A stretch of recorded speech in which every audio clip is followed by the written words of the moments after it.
আসসালামু আলাইকুম বন্ধুরা, আশা করি সবাই ভালো আছেন।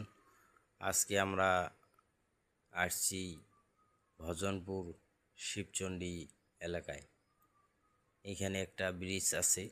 ব্রিজটা নাকি অনেক সুন্দর, সবাই আসে দেখার জন্য। আমরাও আসলাম দেখার জন্য। তো আমরা ব্রিজে উঠলাম, হাঁটতেছি। তো এখানকার এক স্থানীয় বড় ভাইয়ের সাথে আমরা একটু কথা বললাম। বড় ভাই জানাইলো এই নদীর নাম হলো পড়তুয়া নদী। এই নদী ইন্ডিয়া থেকে বাংলাদেশে এসেছে। তো আপনাদেরকে দেখাবো নদীটার একটু ভিউটা। আপনারা একটু নদীটার ভিউটা দেখেন।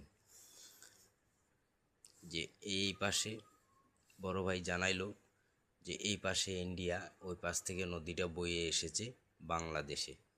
যে এই যে দেখুন, এই পাশ থেকে এইটা ব্রিজটা, এই পাশে বাংলাদেশ আমাদের। এই যে বাংলাদেশ, ওই যে চা পাতা বাগান দেখা যাচ্ছে। তো ভাইকে আমরা বললাম যে ভাই, আমাদেরকে একটু চা পাতা বাগানে ঘুরিয়ে নিয়ে আসেন। ভাই আমাদেরকে বলল যে চলেন চা পাতা বাগান দেখাই। তো আমরা চা পাতা বাগানে আসলাম। চা পাতা বাগানের মাঝখানে রাস্তা আছে।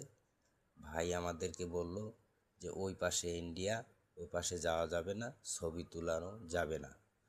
তো ভাইকে আমরা ধন্যবাদ জানাচ্ছি আমাদেরকে সময় দেওয়ার জন্য। ভাইকে আরেকটা প্রশ্ন করলাম যে ভাই, চা পাতা বাগানে গাছগুলো দেখা যাচ্ছে, এই গাছগুলো কিসের? ভাই আমাদেরকে বলল এই গাছগুলো আমলক্ষীর গাছ। তো বন্ধুরা, আমরা দুঃখিত, আমলক্ষী ফল সেটা আপনাদেরকে দেখাইতে পারলাম না। তো চলুন আমরা ব্রিজে উঠে যাই। তো ব্রিজে আস্তে আস্তে হাঁটতেছি। হাঁটতে হাঁটতে সামনে এক বড় ভাই দেখা পাইলাম। ওই যে বড় ভাই আমাদেরকে ডাকতেছে।